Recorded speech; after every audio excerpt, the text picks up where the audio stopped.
We're going to go ahead and get started with this important town hall meeting forum for the people of Rodeo, Crockett, South Vallejo, Benicia, Richmond, the East Bay, the Bay Area, because we're here for a very important project that Phillips 66 wants to promote around a wharf expansion, refinery expansion, and we've assembled a wide range of people to discuss why this is dangerous for this community, why it's unnecessary for this community, and that there's ways we can stop this project together. So, thank you. Because it's going to take all of us. But before we do that, I want to have a moment. Many of you probably heard in the last few days we lost Denny Larson, who was a pioneer and did a lot of work out here with bucket brigades and helping to organize the people. He died yesterday in New Orleans. But also I want to add Sylvia Gray White, who is one of our members in Richmond for many years, a stalwart member of the community, standing up, demanding that the regulators make clean air for us so we can be healthy. So we lost two of them. So can we have a moment of silence for both Sylvia Gray White and Denny Larson?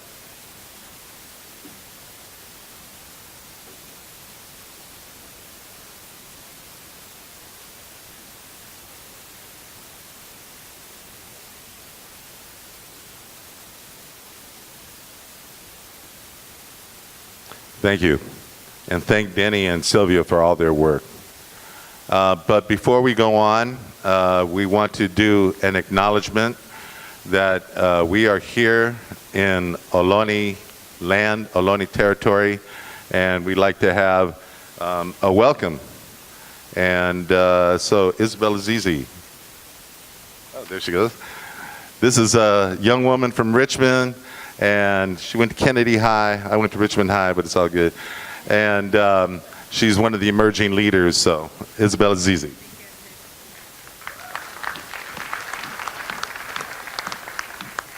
Thank you again. My name is Isabel Azizi. I come from the Northern Cheyenne, Arikara, and Muskogee Creek tribes.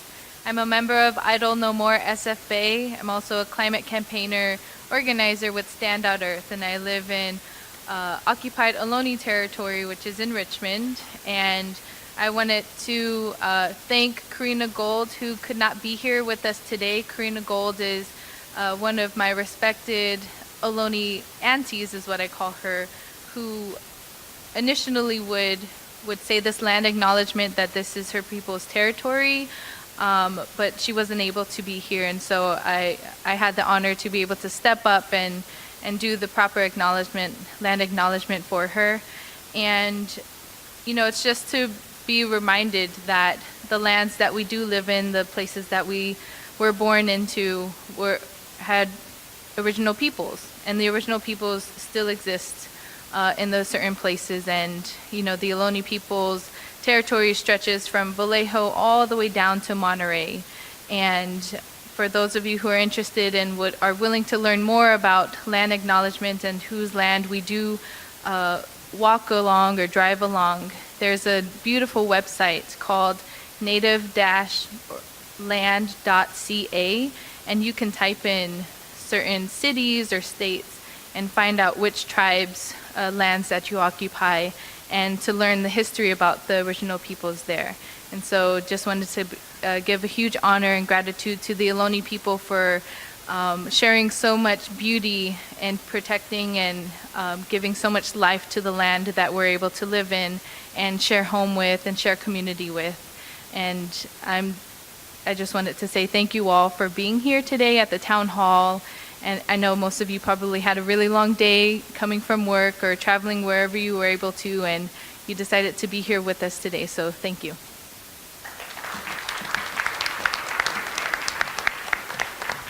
Thank you, Izzy. Yeah, the Ohlone people occupied this area for at least 5,000 years.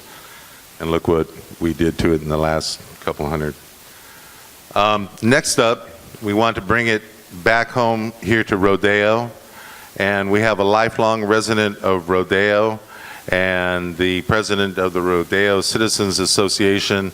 Ladies and gentlemen, let's give a warm Rodeo welcome to Janet Pye George.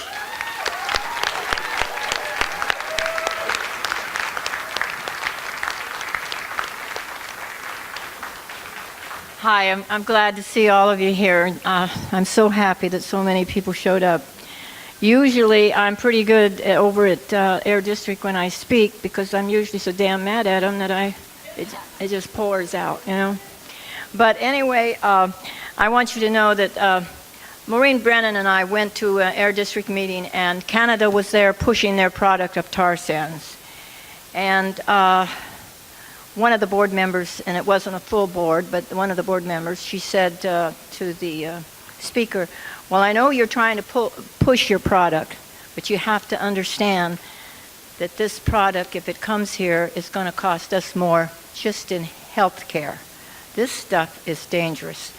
These people will lie to you. They will tell you to your face, no, we're not going to bring in tar sands. But the Canadians said that, yes, Chevron has 2% and Phillips has 3%. But they need a heck of a lot more in order to make butane and propane and get the dollar for what they got. But they still say we're not going to have tar sands. Well, if it's not going to be tar sands, it's going to be a heavy crude. And we know what heavy crude and bad crude does because we smelled Pacific Refinery for a long time. Well, let me tell you, I'm very upset because the children, or the young people rather, that were born in the 50s and the 60s are dying. They have cancer. These young people, I know their mothers, I know them, and I know their children. And this has got to stop. I don't know how I got through, but Maureen says, well, we were past that age. But the children are vulnerable. And you just have to understand that we have to save the earth. We've got to change the climate. It's been going on. I brought all kinds of clippings from the paper that tells you about the big spill they had in Santa Barbara. 3 million gallons went into the ocean. And that's when a lot of committees came into place in order to protect us. That was 50 years ago.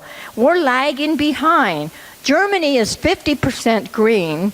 Quebec is 100% green, and we're sitting here on our butt lagging behind. And by golly, they said, make America great again. We've got to make America green. Thank you.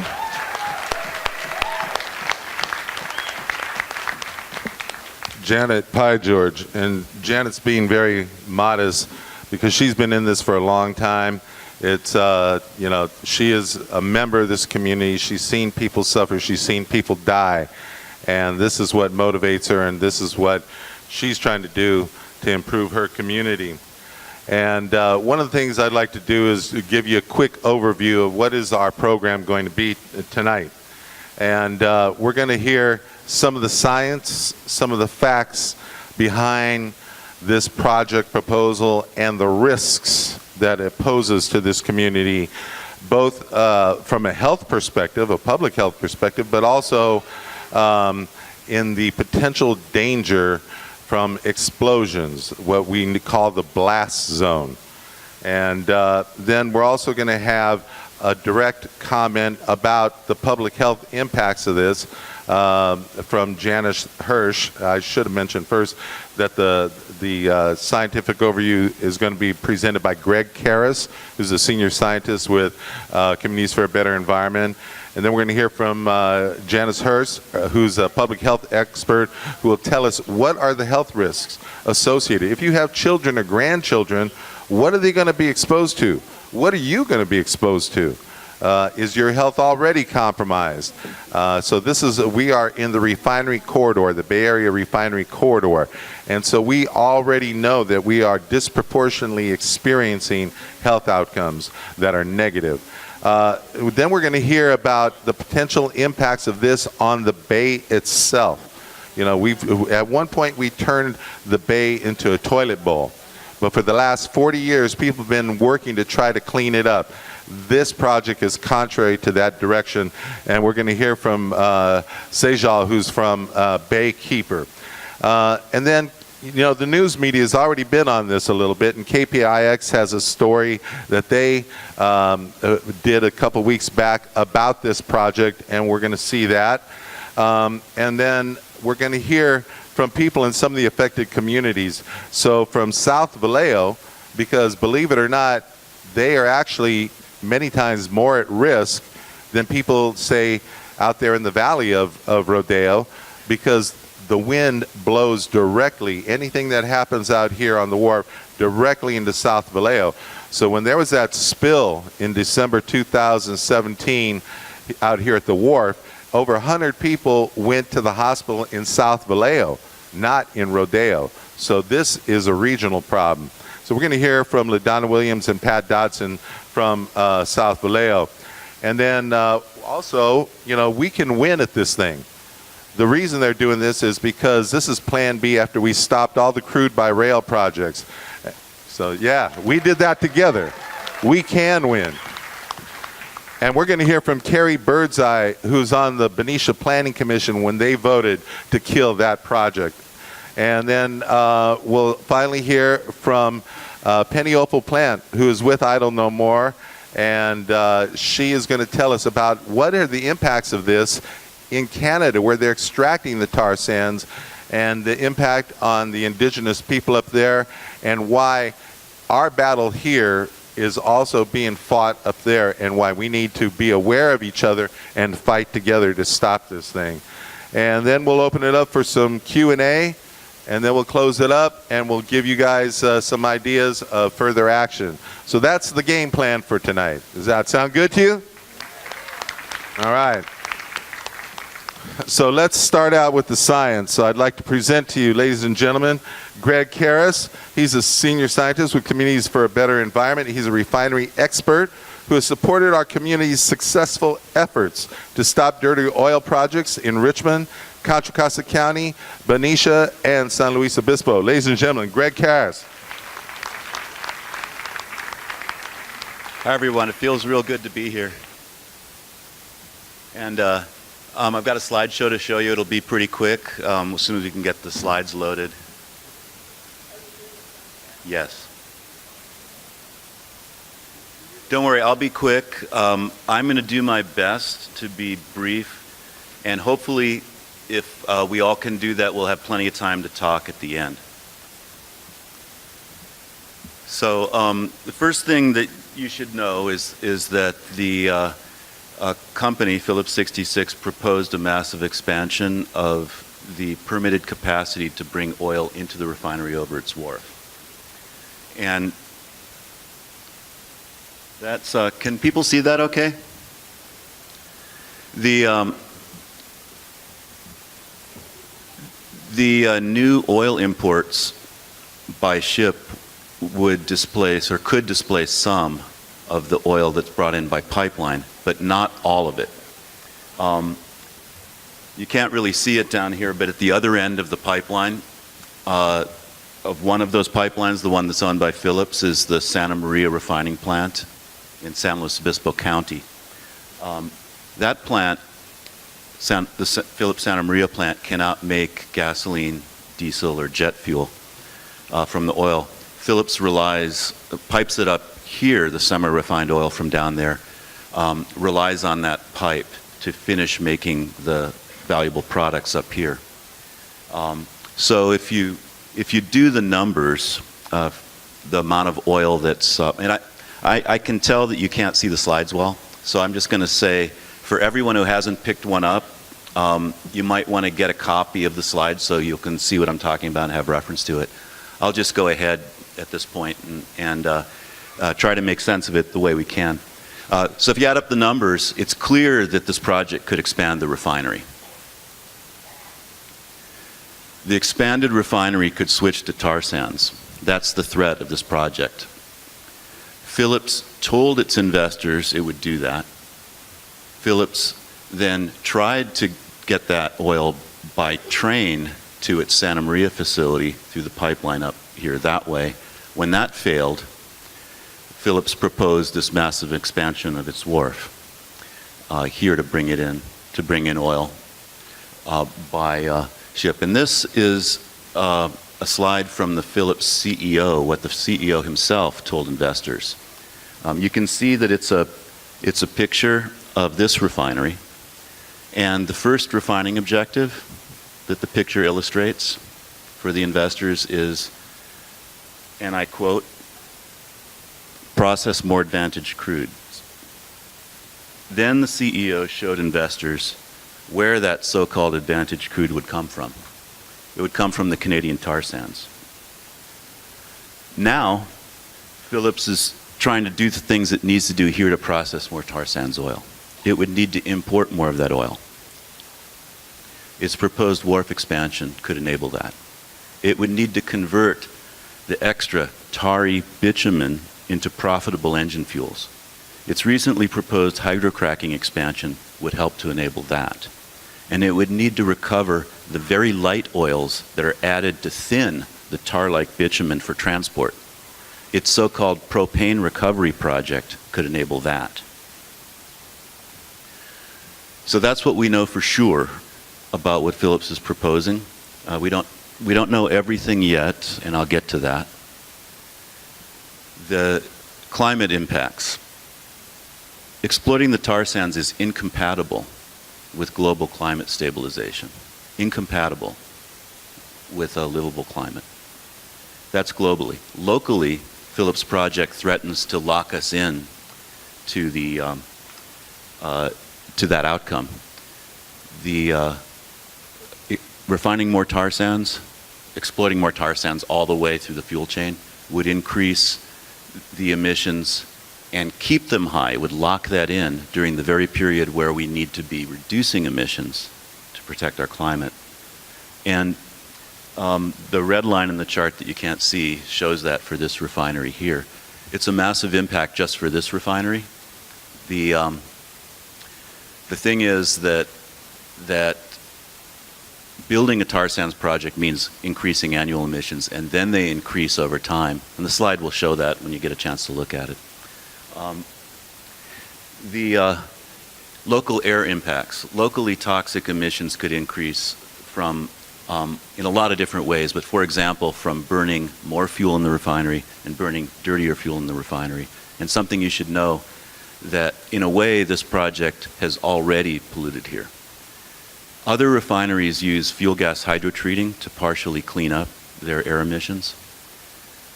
But Phillips has linked that partial cleanup measure to final approval of its so-called propane recovery project. This means that since about 2012, there have been excess emissions here. While Phillips says, well, we'll do that if you approve our project. This is part of a picture of a refinery incident, catastrophic pipe rupture and fire in 2012 in Richmond. It's an example of the corrosion impact of dirtier crude. And tar sands has much higher sulfur than the crude that Chevron was refining then. Oil refining is inherently hazardous, right? It puts huge amounts of toxic, flammable, corrosive chemicals under extreme heat and pressure. Refining more tar sands oil would put even larger volumes of those even more toxic chemicals and flammable and corrosive chemicals under extreme heat and pressure. It would increase the frequency and magnitude of refinery spills, fires, and explosions over time. One more example. Tankers spill. Tar sands sink. This project alone could put 10 to 16 times more Canadian tar sands bitumen in tankers on our bay for 20 years.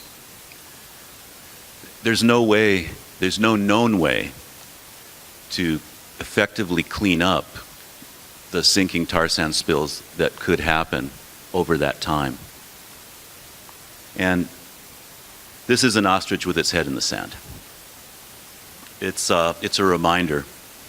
And Andres already said some of this, so I'll be brief. Informed communities stopped bad refinery projects. In Richmond, in Benicia, in San Luis Obispo County, and elsewhere. Such informed community action is the true purpose of environmental impact reports, also called EIRs. Contra Costa County should do an EIR on all of the significant potential impacts of this whole project. But they say that Phillips 66 doesn't want that, and they might not do that full EIR. So the question for all of us, for each of us, and for all of us now, will we stand together to, let's just say, support our local officials, to hold them accountable for our right to know? Thank you. Greg Cares, Science in Action. All right, so now we're going to move on to why is this a bad project? You know, we know it's bad for the planet and that we need to start shutting down refineries and get rid of internal combustion engine and move to electric transportation systems. But why is this bad for our local health? And for that, we have the help of Jan Kirsch, and she is a physician trained in public health and occupational and environmental medicine. She is the Speakers Bureau Coordinator for 350 Bay Area, active in the Climate Reality Project, Physicians for Social Responsibility, and serves on the Board of Directors of the Climate Mobilization. Let's give it up for Jan Kirsch.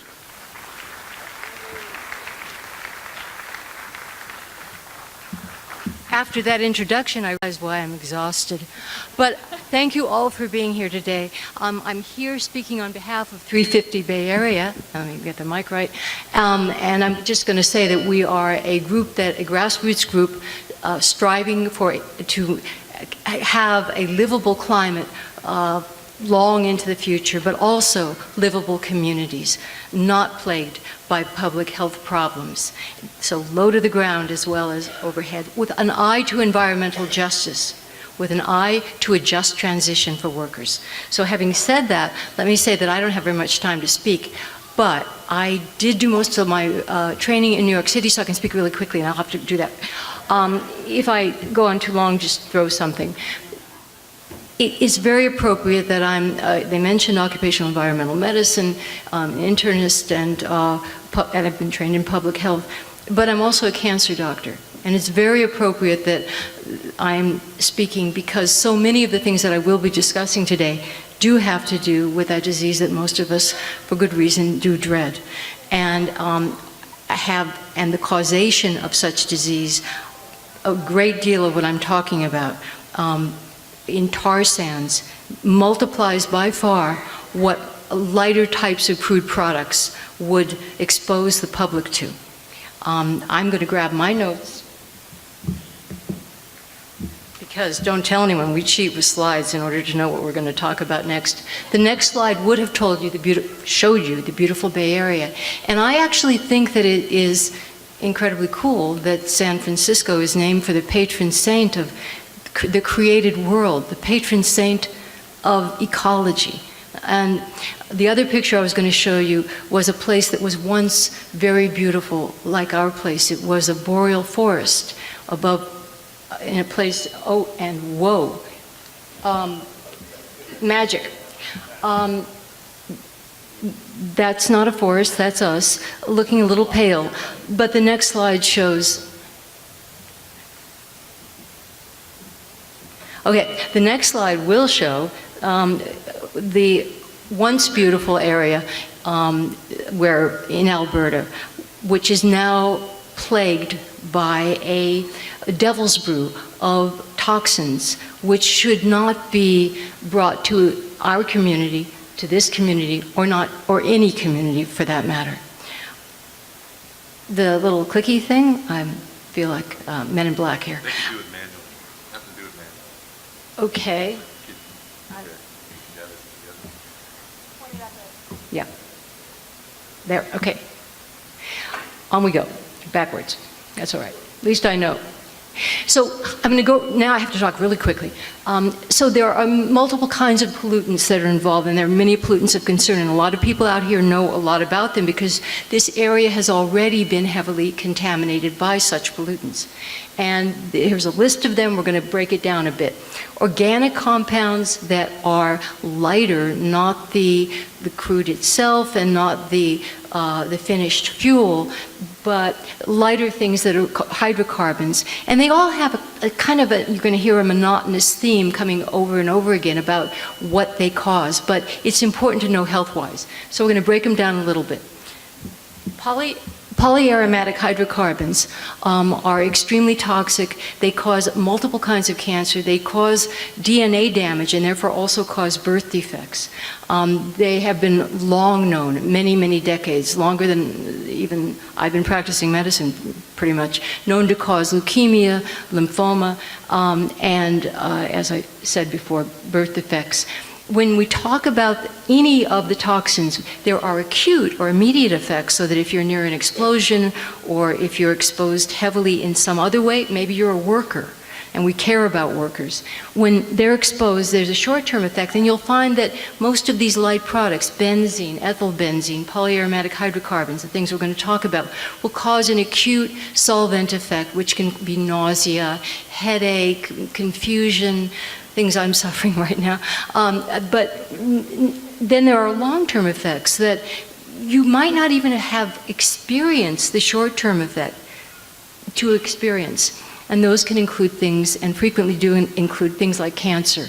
So we know that in the polyaromatic hydrocarbons that I've already pointed out to you can cause a variety, especially urothelial, bladder, kidney cancer, biliary cancer, in fact a very rare cancer. And there's a place near the Alberta tar sands where a community had 3 cases of biliary cancer. The chances of that happening is more than 1 in 100,000 in a community of about 1,000 people. It can also cause lung cancer. Moving on, benzene is another toxin. You all know about that because you're getting it already. It's already coming from the refinery that's happening here. And so you're already being exposed to it. We're just adding on and adding on at higher levels because the tar sands expose one to higher levels of these things. And they add benzene's sister. Her name is ethyl. Ethylbenzene is in the diluent. That's not quite spelled the right way, but it's in the diluent that helps this tarry stuff be diluted, able to be transported, able to be refined, able to be gotten on and off barges, another place where exposure occurs. This is just to remind me that, that the more benzene you're exposed to, the more risky it is. And the next thing, styrene is not that common, it's not that concentrated in typical types of crude. In tar sands, it is. The slide that on the right is, yeah, that's the right, is shows, unfortunately, it's a blood smear, simply a blood smear that shows acute myelogenous leukemia, and those cells that are pretty violet, they're not that pretty. And it also has been associated with pancreatic cancer. And I just want to talk quickly about pet coke. I think that I should have Greg come up and do this, but this slide is actually just to show its sulfur content. So we know that the heavier the product, like tar sands, the more petroleum coke you're going to produce. We also know, and as this slide illustrates, that there are more toxins in it, the heavier it is. So extreme extraction yields pet coke product that is more toxic because it has a lot of sulfur compounds, some of which cause cancer, some of which are acutely dangerous. We'll talk a little tiny bit more about that if I have time. Here's an example. I believe this was in Detroit a couple years ago, where we saw an oops that happened. I actually watched a video of that where all this pet coke that just started blowing around. And what happens when that happens? Lots of fine particulates, extremely toxic, lots of sulfur compounds that are extremely toxic, and other things inherent remember, the larger amounts of pet coke that are now going to be produced will be blowing around that we can inhale, that can contaminate water bodies and bioaccumulate. All the toxins I'm talking about do that. Metals, heavy metal, but we're not talking about the kind of music we'd rather hear. These are the metals that are already in the community, but they will increase because they're more heavily concentrated in the products like tar sands. This is an extremely complicated side, don't worry, I'm just going to tell you that it is basically, there is a pattern that is true of pretty much all metals that are toxic to humans, and most are. And basically we've all heard, because they made the news a lot, that things like lead and other heavy metals that get into our system, the main effect is neurologic. So when you talk about kids who can't learn well, who have attention deficit disorder, who frankly have severe mental debilities, lead exposure, other exposures can cause that. Adults and kids can get depressed. It can cause loss of memory. Many of these have been associated with dementia, and including especially mercury, but others too. You'll also find a common type of pattern of toxicity is kidney toxicity, so kidney failure or worsening kidney function. Many of them are also, and I'll point out those especially, are also carcinogens. And they can cause osteoporosis. You wouldn't have thought that, but metal exposure does. So I'm going to skip through this. So lead shows the typical pattern. Nickel is unusual in that it causes a number of kinds of cancer, including nasal, including laryngeal and lung, and it can also cause, prostate cancer is the surprising one, or was to me. Cadmium toxicity. Cadmium is an extremely potent carcinogen. So bladder, lung, kidney, it can cause lymphoma, prostate cancer, and has also been implicated recently in the causation of breast cancer.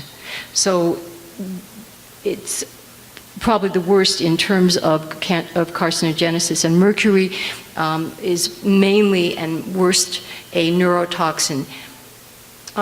Sulfur compounds. So we make jokes about he who dealt it, etc. But it's more than a joke. The reason why we have evolved or were created, however you want to look at it, that we care about who dealt it and what we smelled, is because this is a warning sign that we need to know at very low levels whether sulfur is in our environment.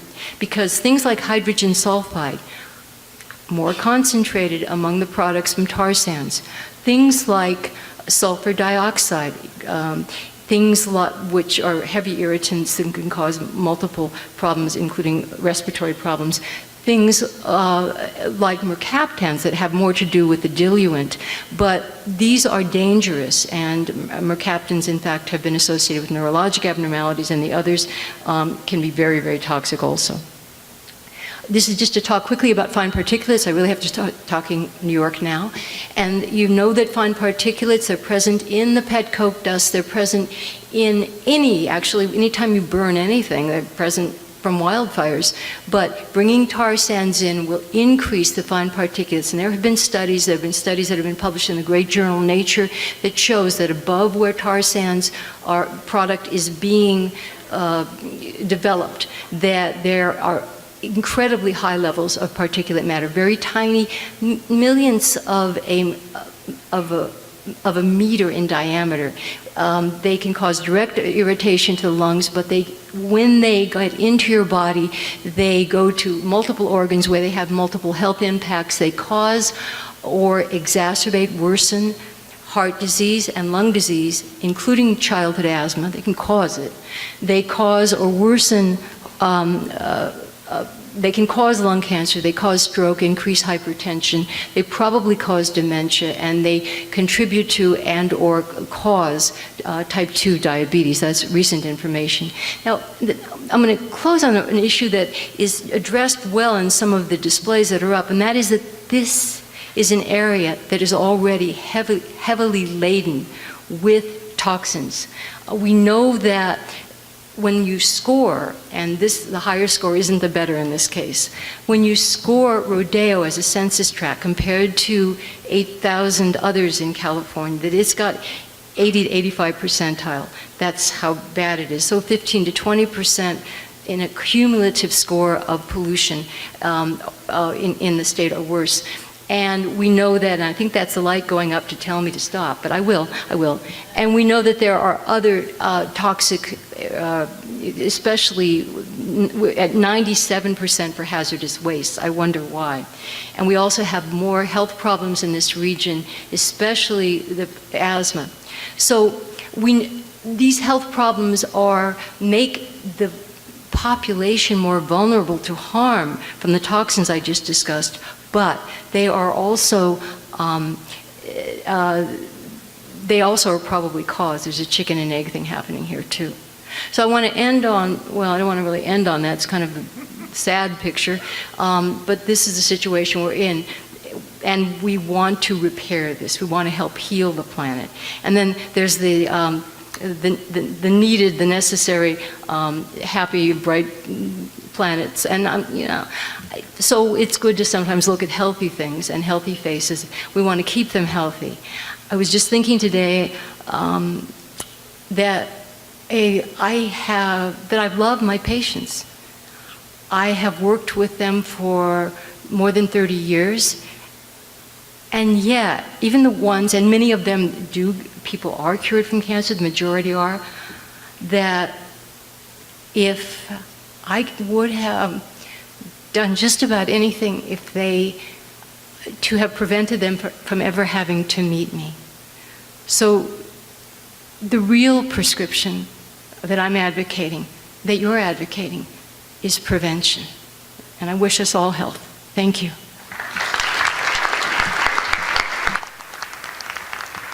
Jan Kirsch, laying it on the line.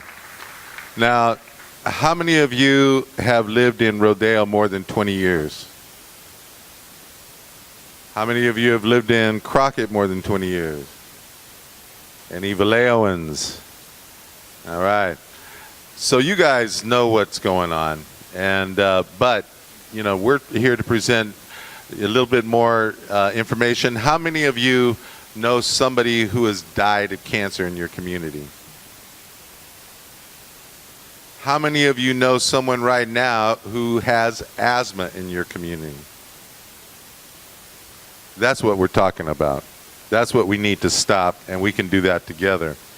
And so another aspect of this is the Bay.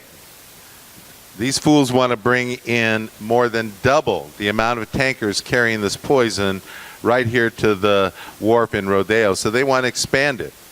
And thank you. Say that again. There you go. Now, but there's an organization called Baykeeper that's been out there fighting to protect the Bay for 30 years. And we're very fortunate to have the executive director, Sejal Choksi-Chugh. And so she is the executive director, but she came up through the ranks. Fresh out of law school at UC Berkeley, she joined as a lawyer with Baykeeper, and 17 years later, now she's the executive director with the determination to hold polluters accountable, and she's grateful. That's exactly what she gets to do every single day. So ladies and gentlemen, give it up for Sejal.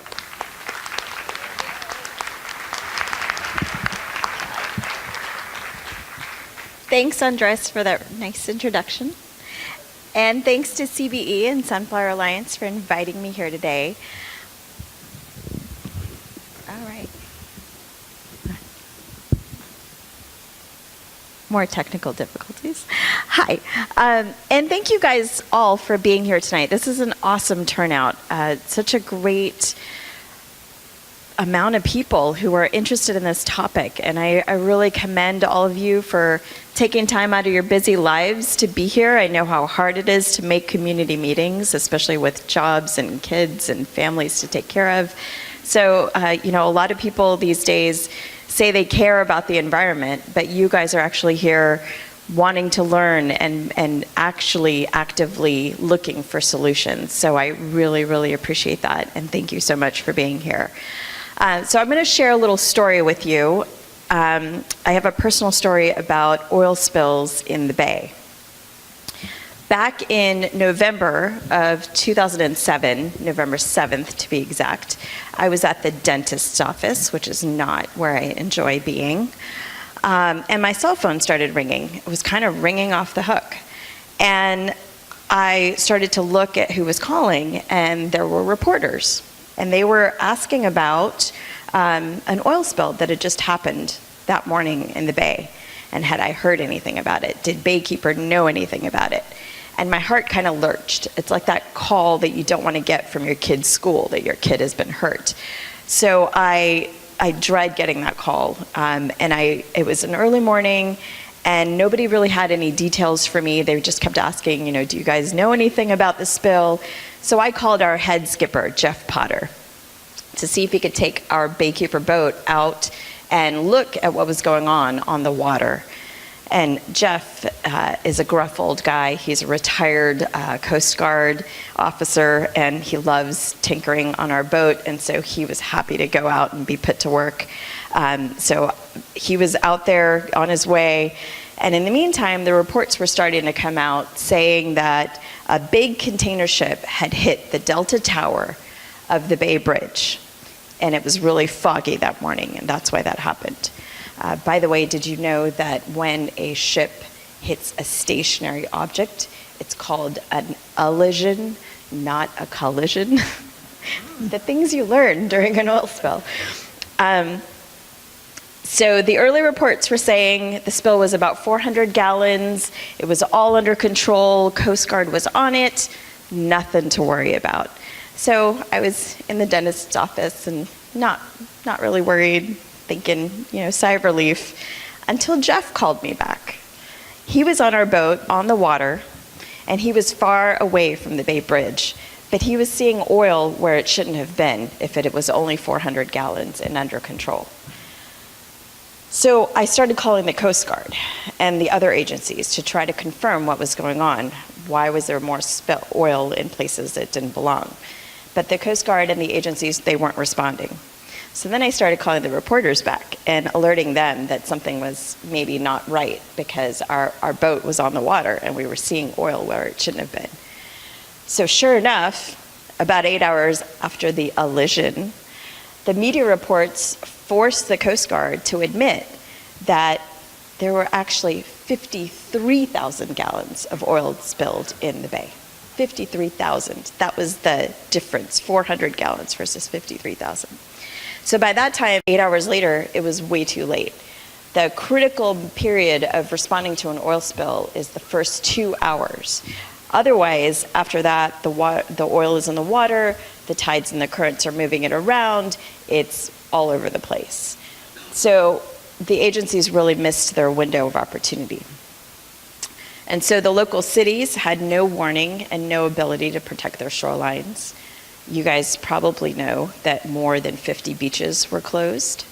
Thousands of birds and wildlife were impacted by the oil. Thousands of birds died because of hypothermia. And many of the beach closures could have been prevented with better communications.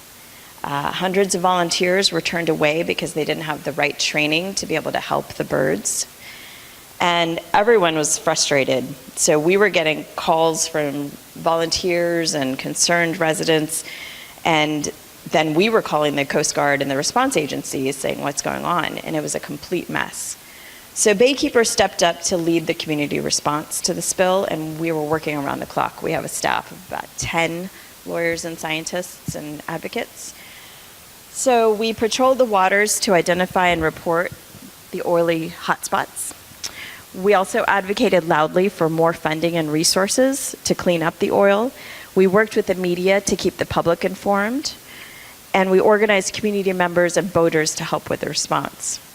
We also worked with the response agencies for months afterwards to discuss what went wrong, what was wrong with the communications, and we came up with 190 recommendations for what went wrong during that oil spill. And in the following year, Baykeeper helped support more than 14 different state laws to fix some of those problems. But obviously, 190, there's a little bit more work there to do. And I just imagine thinking about what Phillips 66 is trying to do, what if that 53,000 gallons had been a heavy oil, had been tar sands?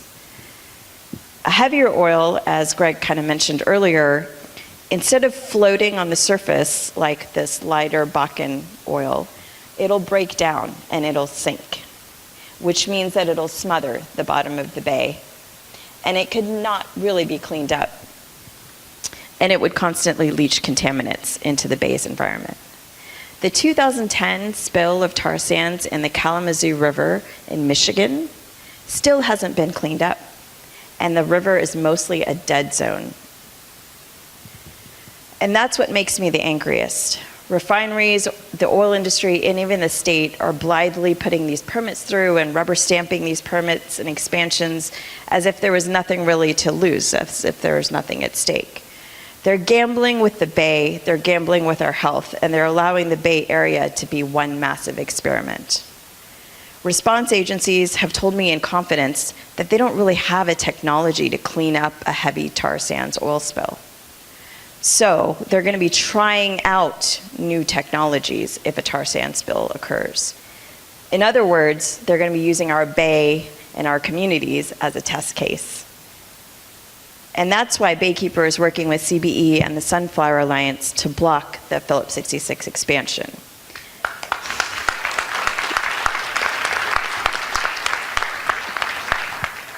And I also wanted to share a little bit of good news that Baykeeper just introduced a bill last week with NRDC to better regulate tar sands transport on the bay. It's AB 936. This bill would address some of the concerns we have about heavy oils in San Francisco Bay and what Phillips 66 is proposing to do. The bill requires polluters to pay. So companies that currently transport hazardous heavy oils are not fully accountable for the costs and the risks associated with a spill. And this bill would require them to be accountable for those costs. AB 936. Rivas.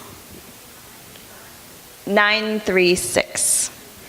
The bill also requires transparency and tracking. When a lot of the oil comes in on trains and ships right now, it's just labeled oil, and nobody knows, not even the response agencies, what kind of oil or how much. And so if there were a heavy oil tanker coming in, the response agencies would have no idea that they need to differentiate that and differentiate a possible response from a lighter oil spill.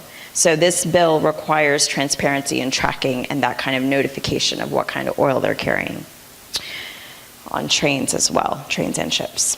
And then the bill also requires better cleanup tools. Currently, the equipment needed, as Greg mentioned, doesn't really exist.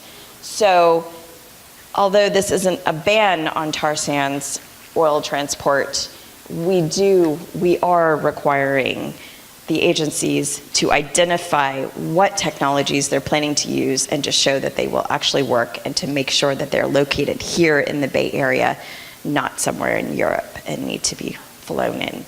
So that's what the bill does. These provisions, like I said, don't really bar tar sands transport because obviously that's politically challenging, but it will build a lot of obstacles and requirements for these oil industry people to have to deal with, the fools, as Andreas said. So I'll end with that little piece of hope. If you're wondering what my call to action is, I'll borrow a phrase from my favorite team, strength in numbers. As Greg mentioned, we have won a lot of actions stopping refinery expansions. We have won them in the Bay Area, across California, and we can work together to do it again here. And if you don't know who Baykeeper is, if you're not a member of CBE, if you're not a member of the Sunflower Alliance, make sure you join us today. Make sure you learn more about us, and make sure that you're on our listservs so that you know when actions are happening and when you can help. Thank you.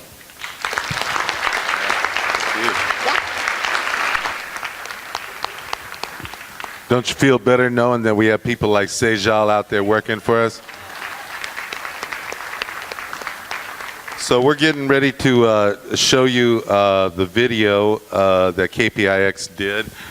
But, you know, I grew up here. I grew up in Richmond and San Pablo, went to Richmond High where the mascot is the Oilers. And in my entire life here, I have never seen the smoke like we have experienced the last couple of years from the wildfires that have gone out of control. And I would submit that anybody who is denying that we are in a climate crisis is not just a fool, they're an ignorant fool. And we have to educate them. And if not, we got to vote them out of office. Are we ready with the video? Are you ready?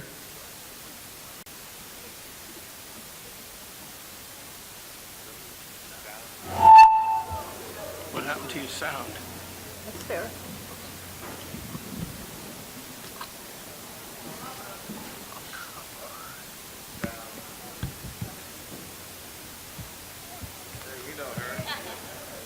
It's all the way down. Go to your sound. Go to all.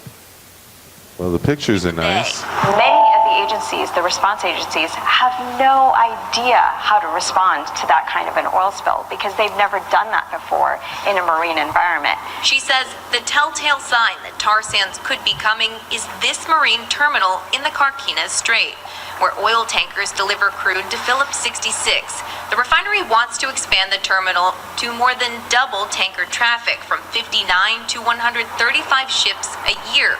Phillips 66 is the largest importer of tar sands crude in the United States. According to a flowchart from a 2013 investor conference, Phillips 66 has plans to deliver it to the San Francisco refinery over land by train and down the Pacific coast by ship. Environmental groups sued and recently stopped the train plan in its tracks. The marine terminal now becomes the other option. Our bay is becoming nothing more than a marine freeway.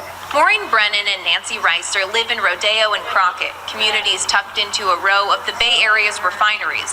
That includes Phillips 66. Not only is there no spill response plan for a tar sand spill,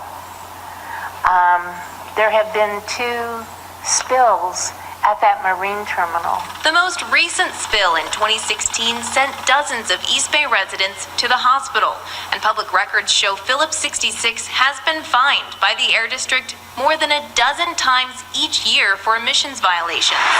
Yet the refinery recently received approval to process an additional 4,000 barrels of crude a day. Nancy and Maureen worry the terminal expansion will get rubber stamped as well. The money that goes to operate that department comes from permits to increase production, etc. So with every permit they grant, they get more money. Since 1987, Phillips 66 has paid the Air District nearly $30 million in permit fees and fines, which has environmentalists wondering if there's a conflict of interest here. We're working with our partner agencies. Pam Leong with the Bay Area Air Quality Management District is in charge of issuing permits to Bay Area refineries. Why would this refinery, given its bad history, be allowed to expand? Well, the regulations are specified in the rules. Shouldn't you be able to say if this is a responsible company or not as you approve their permits? If they meet those regulations, and they're allowed to get their permit by law. But it looks like here's the district taking a lot of money from this industry and not punishing them Again, when they break the law. this isn't for Pam to answer. The more we pushed, the more Pam's communications team interrupted our interview. You keep referring to this as a bad history, and I think that we would... It's a bad history. Right, I know that's what you keep saying, but that's not how I think the Air District would characterize it. Phillips 66 turned down our request for an interview, but in a statement told us the marine terminal application is not related to nor reliant upon any other recent or future projects at the refinery.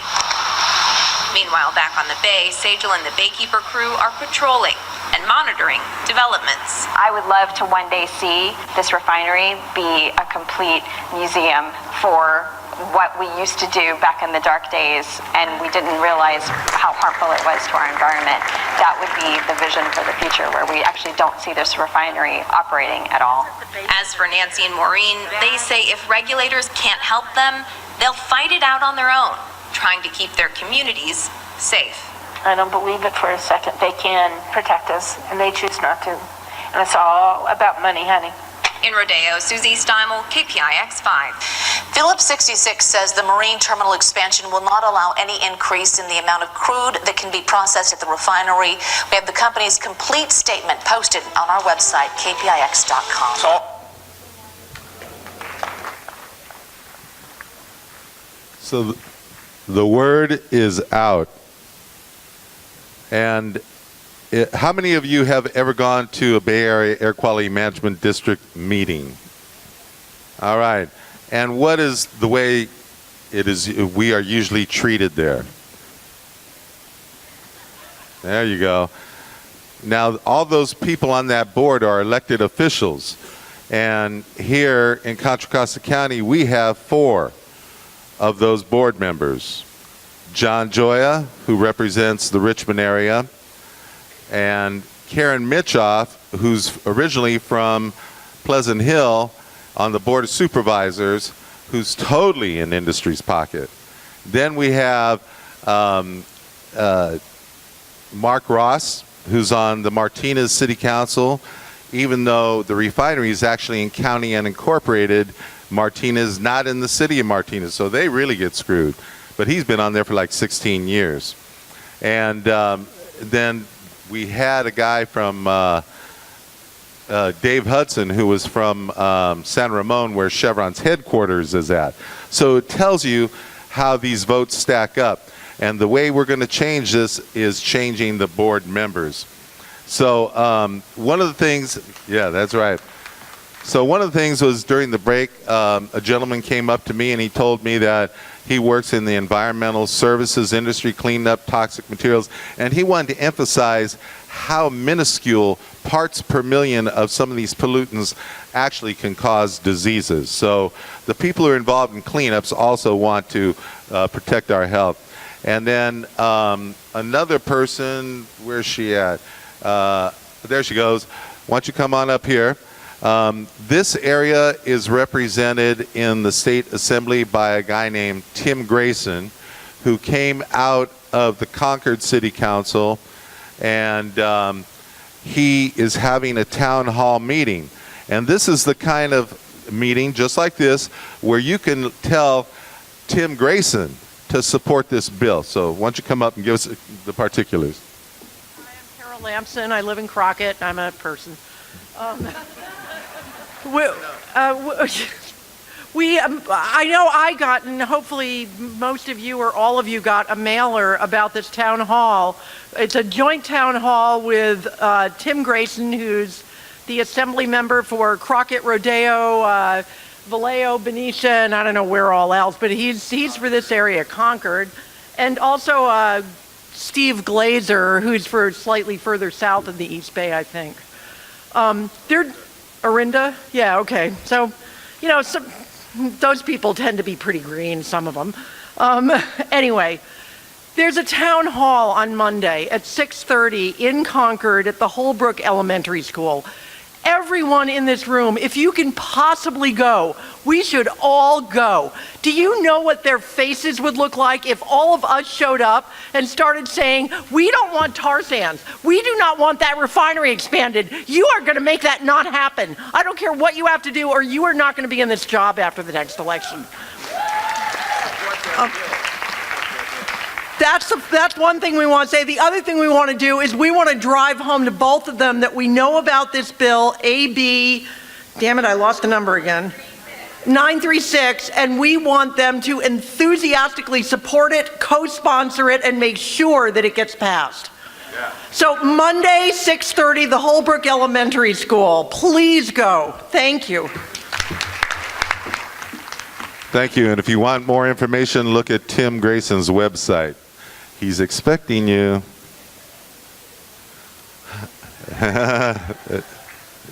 So, as I mentioned before, many of the people who get injured with incidents here at the Rodeo refinery are actually the people of South Vallejo. And we have two stalwarts of the environmental justice movement out of Vallejo. Ladies and gentlemen, I'd like to present to you Pat Dodson and Ladonna Williams. And I think Pat is going to go first.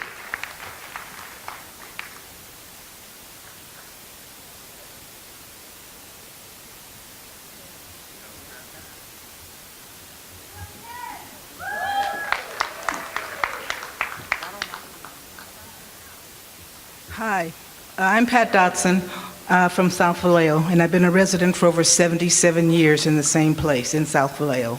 So I've seen a lot of changes and didn't understand what was going on.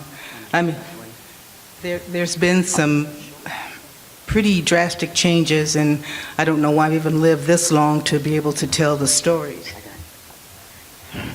And that's because, well, this is what the doctor was saying. In South Vallejo, there's about 3,000 South Vallejo residents who are currently experiencing what's going on. The low birth rates, the mental capacities where they can't learn as quickly, emphysema, COPD, which is cardio obstructive pulmonary diseases, upper and lower respiratory infections that are going on, loss of hair, asthmas of all sorts, kidney failures, any kind of disease, all kinds of cancers. And my neighbors have been, across the street, have been struggling with a couple of cancers since she retired. The next door neighbors to my right have rheumatoid arthritis. All this stuff is exacerbated just in the last 2 or 3 years. We have new, I want to say, unskilled workers at Mare Island who are reopening all this trash that is coming into the air. And the contamination has been there for 100 years already, and they're just releasing it again from those hillsides into the water, killing the fish, killing the land animals. I noticed that the trees are not the same color, and there are people out there on the waterfront who fish. So the fish are being eaten by the people who have no other way to get their resources, and imagine what it's doing to them. Where I live, the trucks, 580 heavy-duty 18-wheeler trucks will be running up and down our main street and tear our street up. And there are a lot of old homes there. The factory, if they build it, it'll be right on the water, right over the hill from a school, a very small elementary school, Grace Patterson School. If the ships moor there, they'll be there 6 or 7 days a week with all that black, nasty pollution in the air while they're unloading, and they'll be throwing stuff in the water because there'll be no regulations. There'll be piles of contaminated soil on the grounds in 3 or 4 different piles right next to the factory if they get going, okay? We'll have the railroad, if that happens, and there's no control by the Vallejo city people.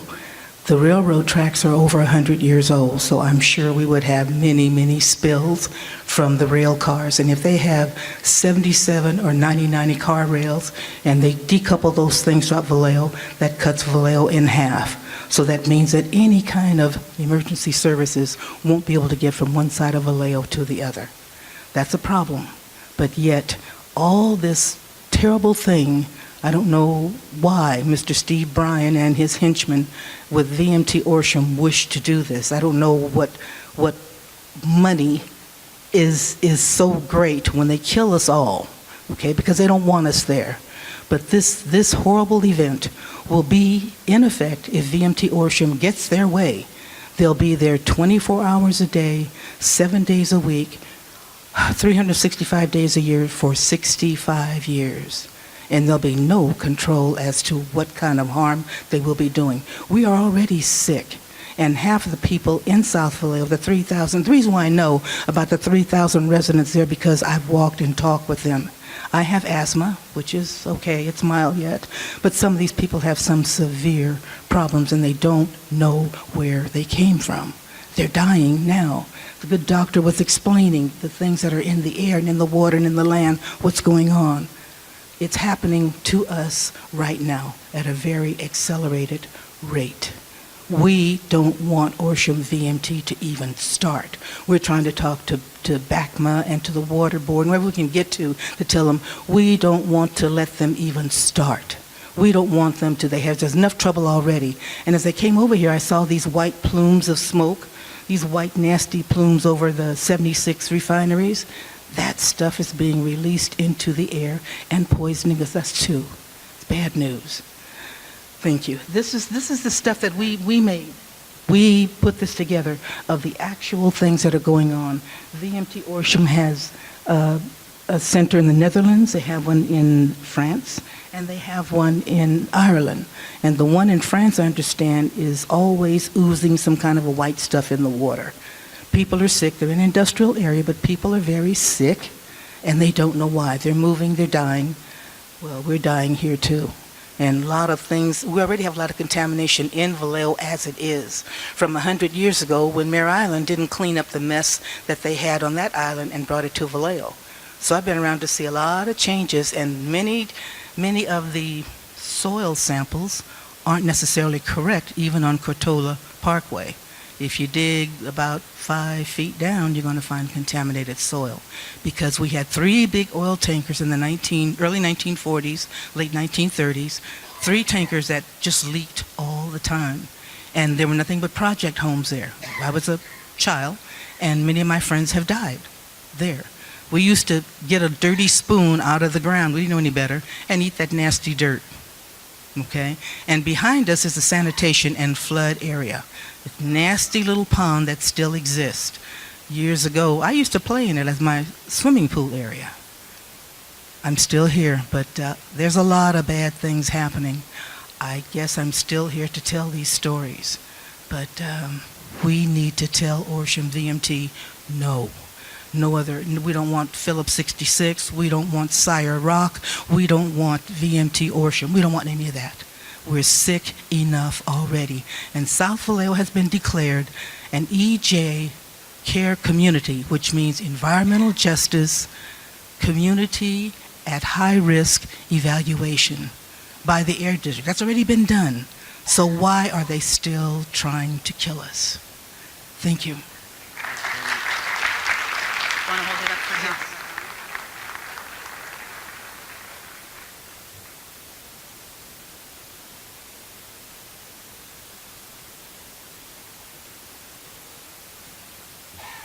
All right, Ladonna got a couple comments. Go ahead. I got more than a couple of comments. You already know. I want to say good evening, everybody, for coming here. And this is a nice turnout. This is a nice turnout. Put it up? Okay. So I'd like to say, I so appreciate the doctor coming and sharing her knowledge, because we need that. We need the scientists here. We need Baykeeper here. She might not remember me, but we were like hounding Baykeeper back in 2007 because me and my family was out fishing and nobody told us that it was an oil spill that happened. And we laid on them. We stayed in those hearings. We realized those ships that had been sitting in the water for years over there in Benicia, and they told us the average citizen couldn't make that move. But if you search back enough, they've made us disappear in the papers. But me and my son and his friends that were fishing, we stayed on that for years, and now you see it's been dismantled.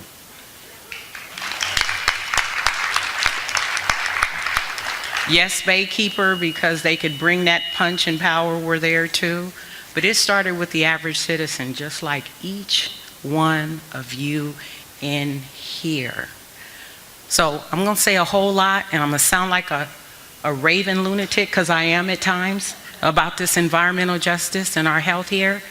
But I'm going to do like our current Attorney General said. We met with him Saturday before last, and he said, raise rage about your health, raise rage about your life, raise rage about your environment. Sitting here nice gets us toxic cement plants in our neighborhood. It allows Phillips 66 to expand to enormous expansions that is literally taking us out. I'm that 50-year-old baby that she's talking about. Well, I'm sounding like my parents now, but back then I used to say, what, the environment, what? Get your hands in the soil, what? Like, that is our life. Breathing clean air and drinking clean water is our life. They have no right to take that from us.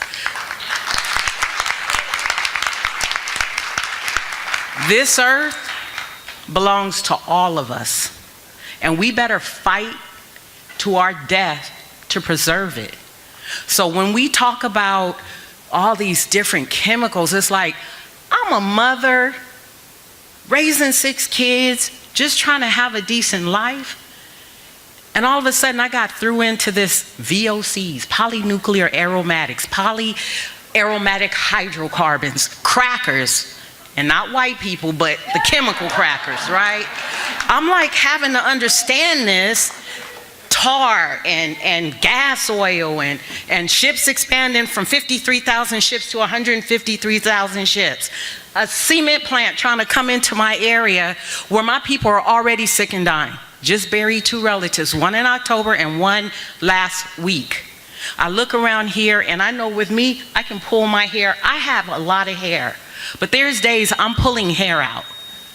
And I see my neighbors doing the same thing. I see our hair thinning, people craving ice, animals dying. When they had that spill in September, was it of 2016, when they lied and didn't tell us that it was a spill that took place, we're smelling it, we're getting headaches. It wasn't 100 people that went to the hospital, it was over 1,000 people that went to the hospital. And because a lot of them were people that looked like me, that didn't get told, but then it started looking like y'all. And then it started being taken serious. You know what I'm saying? This here is a battle that we all have to take on. So I want you guys to get familiar with the names Greg Nudd. If you don't know who that is, please write this down, 415-749-4786. Jack Broadband is his boss. They purposely didn't list his phone number because they don't want us to bug him. But if we bug Greg, who's second in charge, it'll get to Greg Nudd.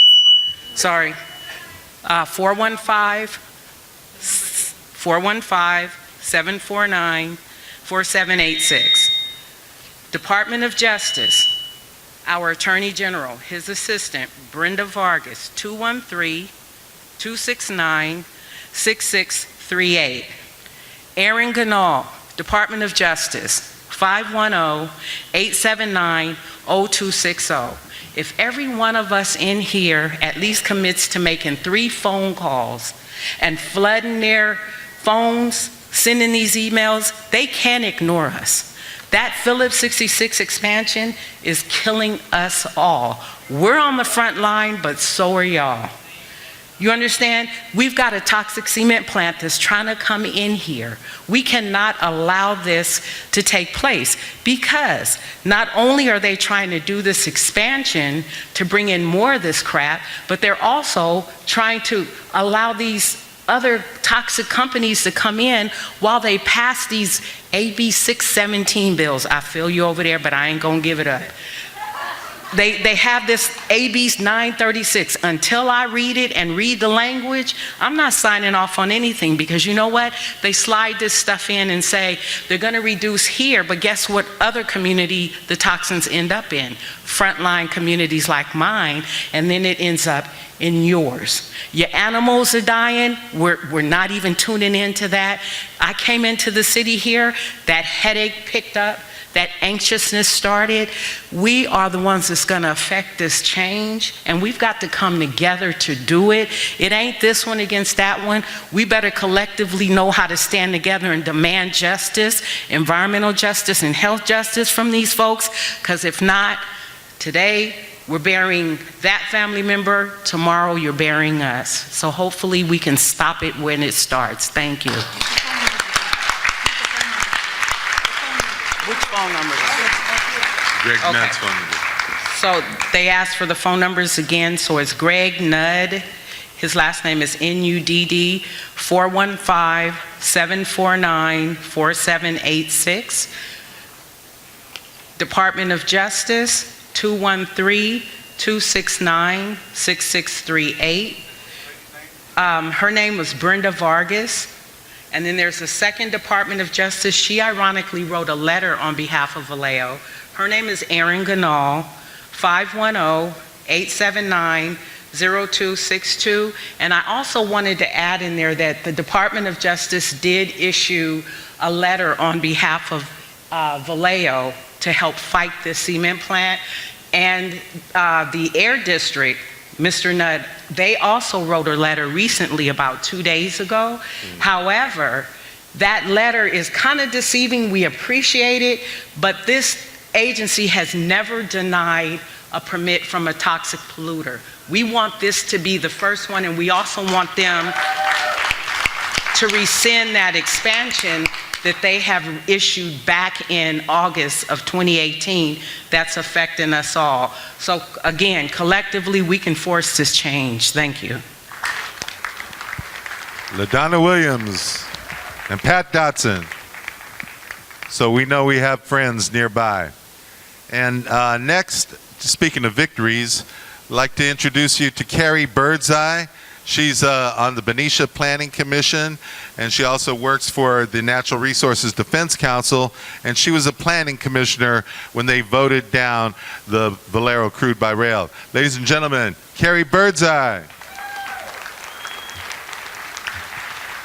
Thank you. I couldn't be in a better place this evening. I'm so happy that you're all here. So you know that I was a planning commissioner, you know that I work for NRDC, but I'm here tonight because I'm a concerned citizen of the Bay Area and I'm a neighbor to Rodeo. In early 2013 to September of 2016, the citizens of Benicia fought hard against, the citizens in Benicia and many people in this room fought hard against a proposed expansion project at the Vallejo refinery. They wanted to bring in 100 rail cars a day of crude by rail into our community through many other communities. As Benicia Planning Commissioner, I studied several enormous environmental impact reports, several hundred letters from Benicians, from our neighbors, from State Attorney General, and from all kinds of people. I listened to hours upon hours of public testimony. More than 75% of the testimony that I heard was against this project, this crude by rail project. And those who were for it were somehow related to the refinery or the oil industry. The advice as volunteer planning commissioners were given by the city of Benicia and their hired attorneys was that we had no jurisdiction to say no to this project. We couldn't say no because of federal preemption laws, because it was going to be on the federal railway, and we could not say no to a project that didn't fit our community. However, everything I heard, everything I read, everything I felt, after the months of researching, listening, and learning, everything that I gathered and absorbed told me that our community had the right to deny this project because it was dangerous. It was dangerous and it was not good for our community, for our state, and for our climate. That's what planning commissioners do. We invite and develop great ideas that fit our communities, that fit our general plan, and we deny the bad projects. Ultimately, our Planning Commission voted unanimously to deny that crude by rail project, and several months later, our City Council followed suit. I share this story today because it illustrates the power of community, the power of individual voices collected here today to do the same. Benicia denied that project, and we may have to do it again. The citizens of Rodeo, Contra Costa County, and your neighbors have the right to say no to the port expansion project proposed by Phillips 66. Drastically increasing the number of tankers full of tar sands coming into our bay and docking at this wharf doesn't make sense for our communities or for the state of California. Our state has legally mandated goals to protect the health and residents of our communities while taking action to address climate change. We need to take action now for our health and well-being today and for future generations. Thank you.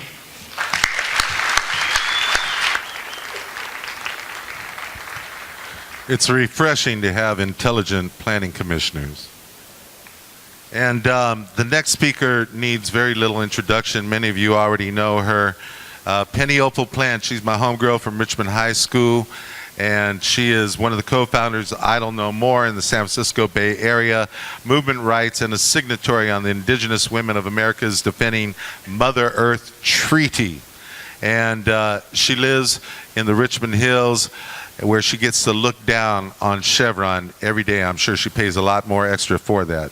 So, ladies and gentlemen, Penny Plant.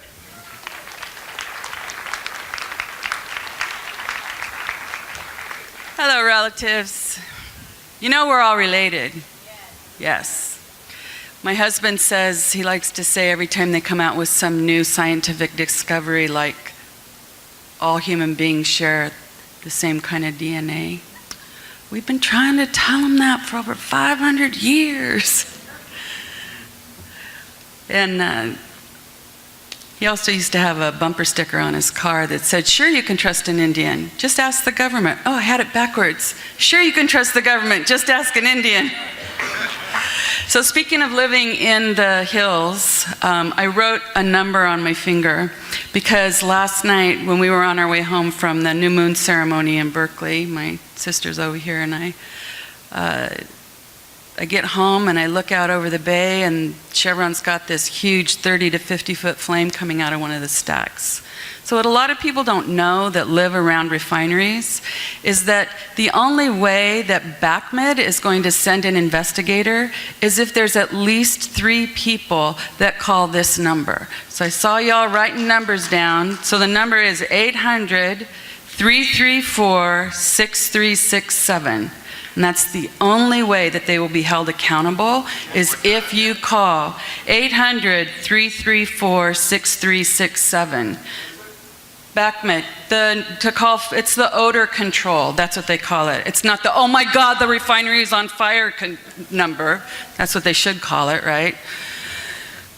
So anyway, I want to tell you that these beautiful quilts that you see here, those all came from Idle No More, from our refinery corridor healing walks that we conducted in 2014, 15, 16, and 17. How many of you knew about those walks? Well, not everybody did, so I'll tell you. We walked from one fossil fuel impacted community to another, 4 walks a year for 4 years. I was just adding it up in my head. We walked almost 800 miles over that 4-year period. And it was great because we actually got to meet people from Pittsburgh to Martinez to Benicia to here in Rodeo and then down into Richmond. And it was very inspiring. At the end, we invited everybody to write or draw a little panel with them visioning, their imagining of what their communities could be beyond fossil fuels. So, you know, here we are at the end of the world as we know it, literally. Our children and our grandchildren, I'm a grandma, will never live in the kind of environment that we have enjoyed all of our lives. Those days are over, and they're not coming back for thousands of years. If you want more information about that, I encourage you to read the assessment for policymakers of the IPCC report that came out in October of last year. So that's the UN climate change report. The policy assessment is much easier to read than the really thick report. But out of that report came a lot of articles about how we only have 12 years to rein in fossil fuels. That's it. Otherwise, it's going to get worse than we can imagine it being. And here we are looking at these refineries along the corridor. They're all right up against the bay. Well, the sea levels are already rising. That huge shelf came off of Antarctica last year, was immense. There's another bubble forming underneath another glacier in, I think it's also in Antarctica. Pardon? Well, you should have been up here. You're full of information. We'll have to get your name for the next one that we do. Thank you.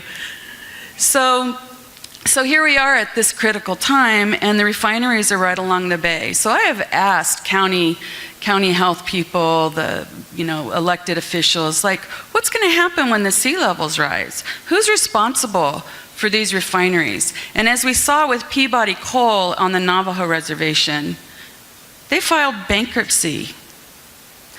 Do you think that Chevron and Phillips 66 and Shell and Tesoro and Vallejo aren't going to do the same thing? So the time for us to take risks and to do things that we're uncomfortable with is now. It was actually 10 years ago, but if you weren't on that boat, the time is now. Because it's not going to get any better unless all of us start having conversations with our family and our friends, people we work with, about what our responsibilities are to being alive right now. Because we're all responsible for what happens 7 generations forward. That's how Native people think. Like, we think about 7 generations in the future and 7 generations in the past. So I was invited to talk about my relatives and friends up at the Alberta tar sands. Andreas mentioned that we're also, many of the women in Idle No More, the Indigenous women, are also signatories on the Indigenous Women of the Americas Defending Mother Earth Treaty that you can read at indigenouswomenrising.org. So what that treaty has done is it has brought women on the front lines of fossil fuel and environmental destruction in the Americas, North, Central, and South America, together so that we know one another.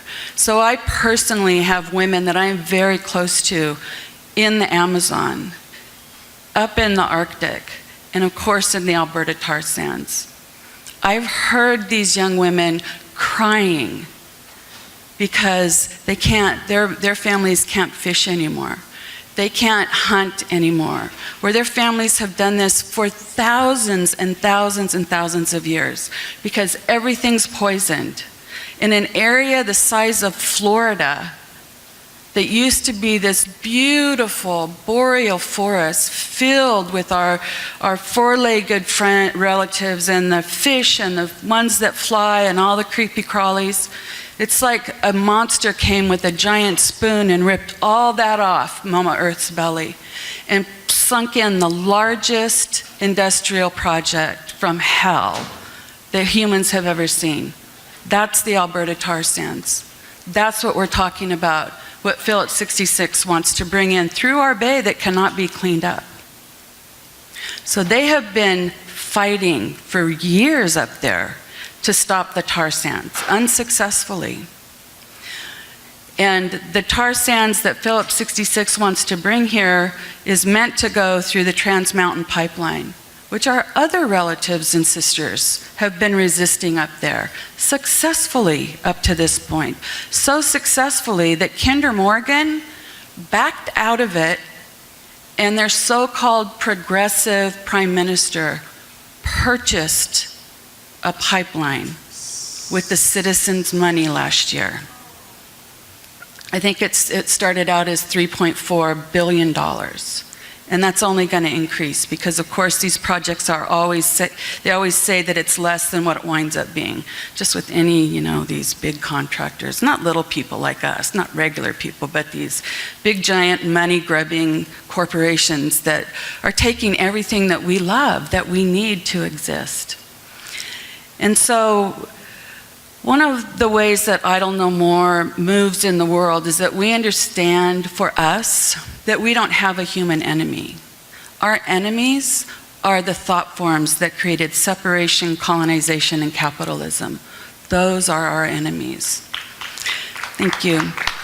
It could be your enemy too, So, but because of the position that we have there, we talk to fossil fuel executives, we talk to government officials, we talk to everybody.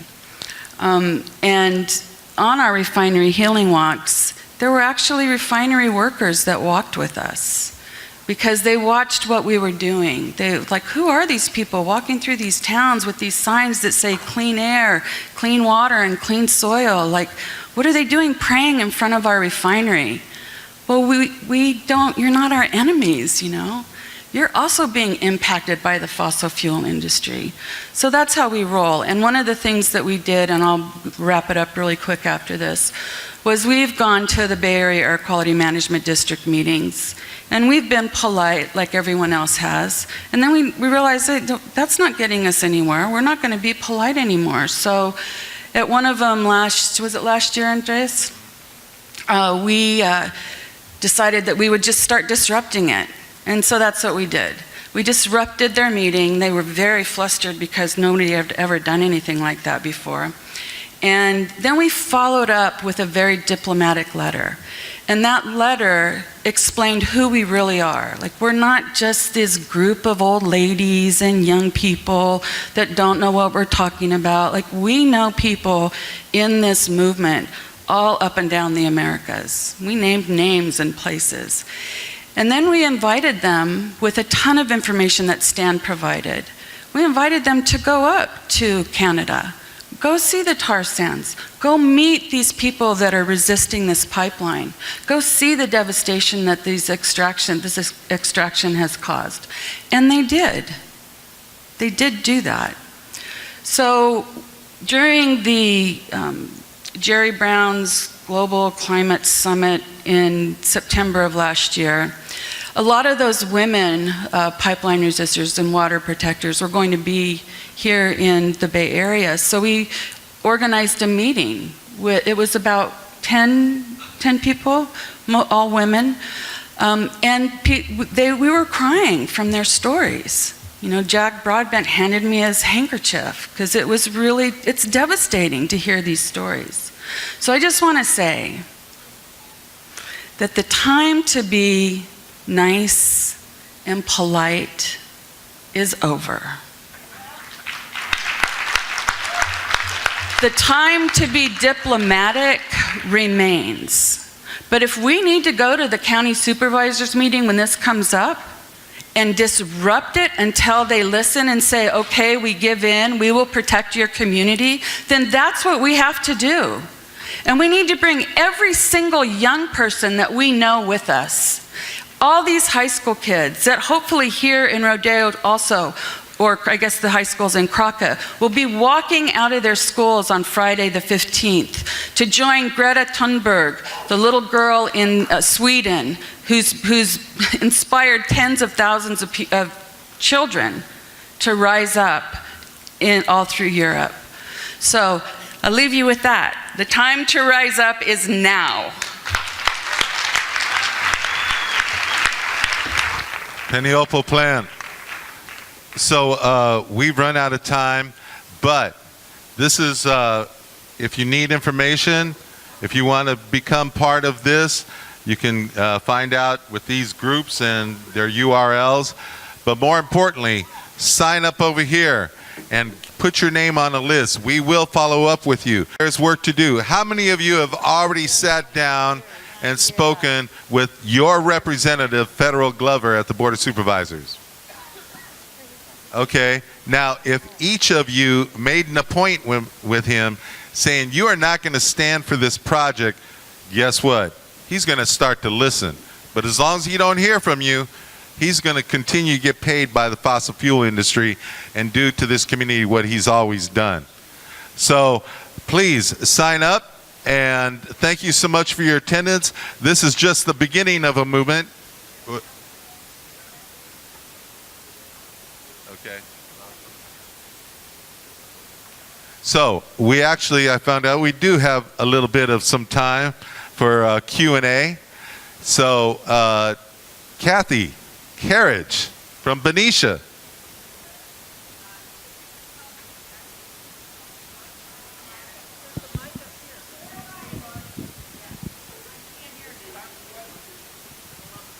Check, check, check. Where exactly is the project in, where is it right now? Has the, no, not physically, I mean during the planning process. Are they in the midst of doing an environmental impact report? Has it been before the Planning Commission? If you could just... Can everybody hear me? No. All right, so where is the project in the process? Where is the project in the process?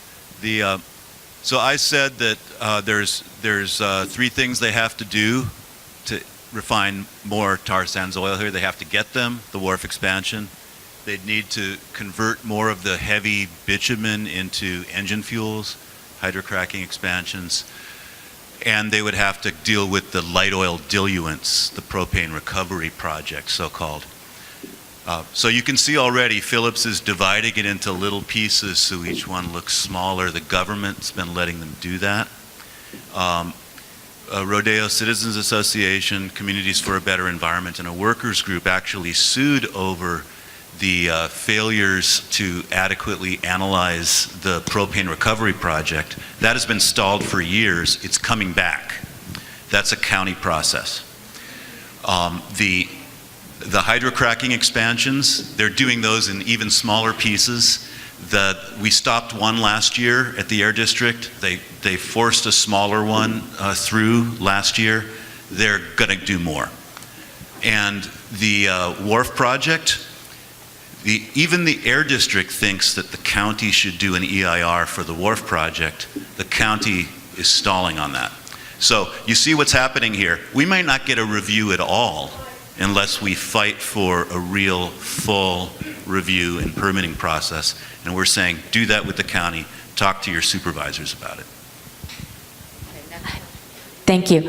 Don't they also have to address the Selby slag heap failure, and that Phillips 66 has been spraying the slag heap with their oil product so that it can't be cleaned up? And I think they can't process everything that I'm not a science person.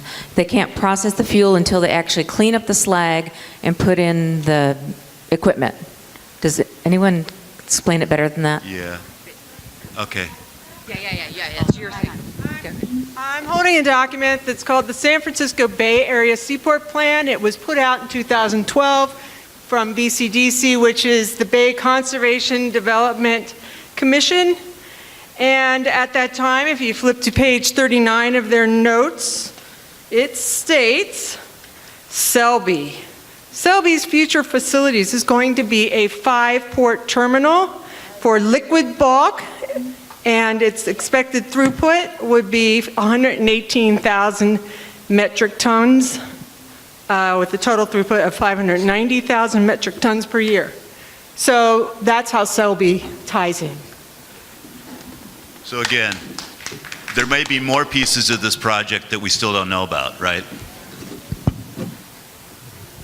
And there's a special small group meeting to talk about specifically about Selby, because due to piecemealing, we're dealing with these 5 projects one by one. So if you're specifically interested in the Selby slag piece of it, please let us know as you file out. Have a question? Hi, I'm Ron. So I work in the environmental industry for the last 20 years, and I deal with hazardous materials and site remediations. Mercury is 0.2 parts per million for it to be a RCRA waste. Lead is 5 parts per million. Benzene is 0.5 parts per million. So it's really minute amounts to be hazardous to people and the environment. So I was curious, I haven't heard any figures or anything, how many hundreds of thousands of tons of new pollutants are going to be put out from these new projects, and what kind of parts per million are we talking about for all these contaminants? Does anybody know? Nobody actually knows. Nobody knows because the data are extremely hard to get. In fact, they're impossible to get. In large measure because in air, we have to sometimes use sampling that is distant from tar sands, which is, or distant from refineries. We have to sample. But there have been such studies. You know, I mentioned the one in Nature about the flying over areas that were involved. There have been studies. So we have to use, in some ways, surrogate studies or direct studies that are nearby. But here's to address your issue another way. We do know that there will be much, that from those studies, that tar sands product is going to be much more toxic.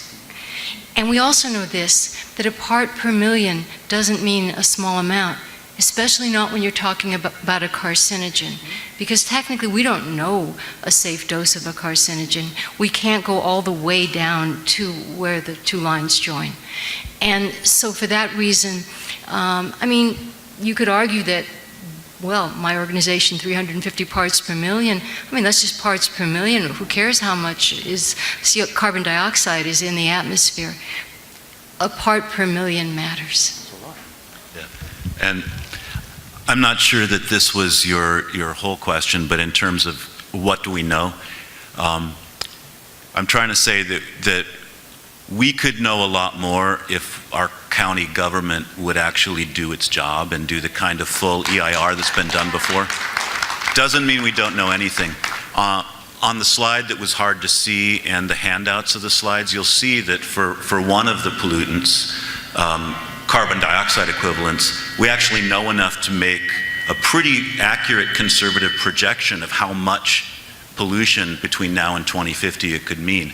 And depending on how you calculate it, we're talking about something between 31 million and 70 million metric tons of emission. That's the difference between doing this project or following a climate trajectory. But that's for CO2e. You're asking about a list of pollutants, and some of those they're not even measuring yet in their stacks. Earth Science Technologies and stuff, they do all kinds of samples around here and everything. Is there any literature or analysis that they provide for what we're currently being exposed to? If it's going to be worse, that would give us kind of a baseline what we're dealing with right now. Yeah, there is quite a bit of that. There's enough of it to do an environmental impact report if there was the political will to do so. Thank you. Thank you. Any more questions from the audience? Yes, Shoshana. Can you come up to the mic, please?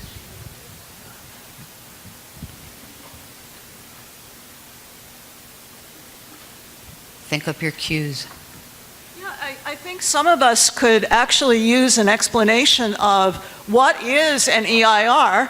I believe the translation is Environmental Impact Report. Would somebody like to explain what is typically contained in one and what we can do to get our Board of Supervisors to actually commit to performing an environmental impact report on P66's wharf expansion proposal? Yes. Thank you, Shoshana. And she answered part of her question, environmental impact report. Long story short, we're standing on the shoulders of people who came before us in communities that fought for a law that California has that requires them. It requires full disclosure of what it is that you plan to do, and what it could do to us. So now this isn't just Phillips 66, but you know, have you ever lived near a refinery where you think that they really wanted to tell you all of that? It's a struggle. And so implementing the law requires often going to court. Many of us, I've been an expert for a lot of EIR court cases in refinery projects. They fib, they tell half-truths, etc. You try to catch them, and it's illegal to do that, and sometimes that stops a project by itself, like with Chevron, or sometimes you get them to tell enough of the truth that you're elected officials and everybody knows enough to know to say no, like what happened in Benicia. But that's the process. There's a lot of details. Basically, the thing that I think people would want to know is that typically all over the Bay Area for decades when refinery projects were proposed, it would be the local government, the county or the city, that would be doing the EIR. This time, Phillips has demanded that the Air District do the EIR. The Air District even, after they started it and then listened to us a little bit, even the Air District, and I confirmed this with Jack Broadbent yesterday, even the Air District feels strongly that the county should be doing this EIR. The county is telling us, Phillips doesn't want us to, we don't know if we're gonna. So that's why I said at the end of my talk with the ostrich with the head in the sand, it's like, informed community action is what's been working for us. Is it a surprise that people who don't want us to stop their projects don't want us to know about it? Is it a surprise that they're trying to get our elected officials to cave in? What would be a surprise to me is if you all stood for it. So we're saying let's get together and hold our county officials accountable to do what they've done in the past and what they need to do now, which is do a full EIR on this project, a full environmental impact report.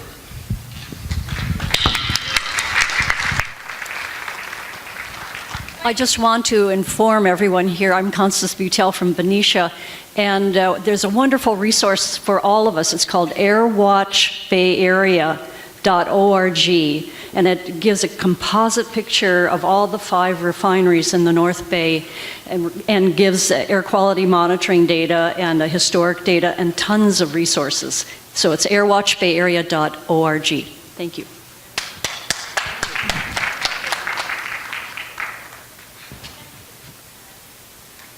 You have to have a live mic. You want to take this one?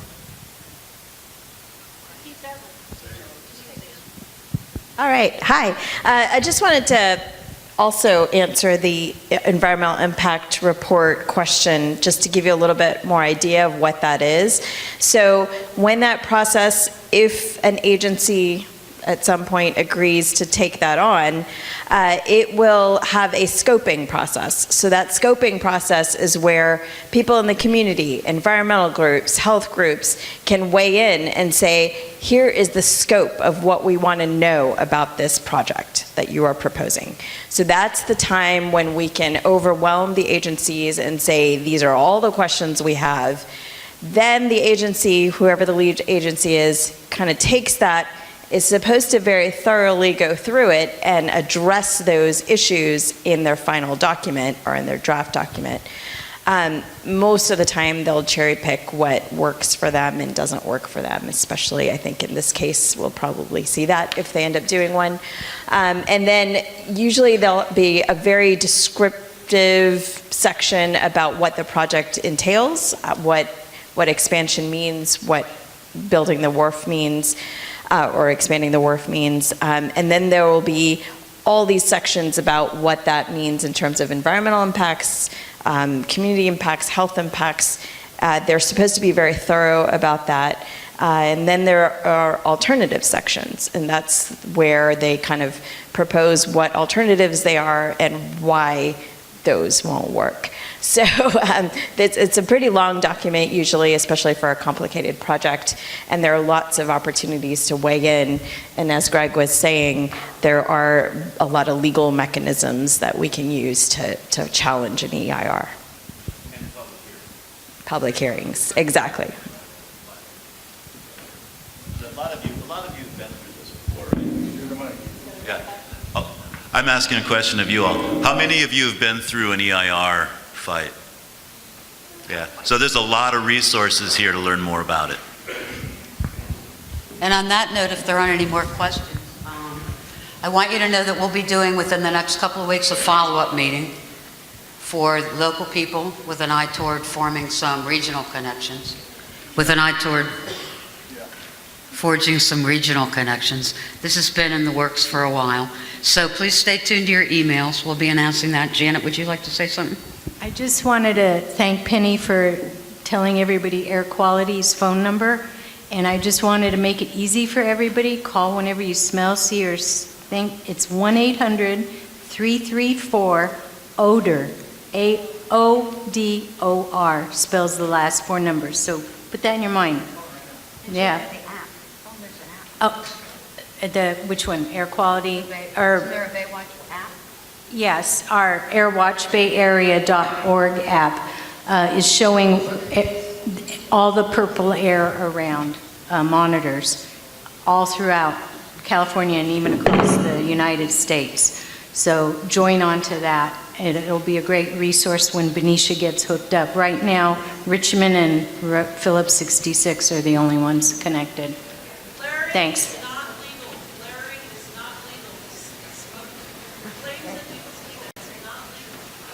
Oh.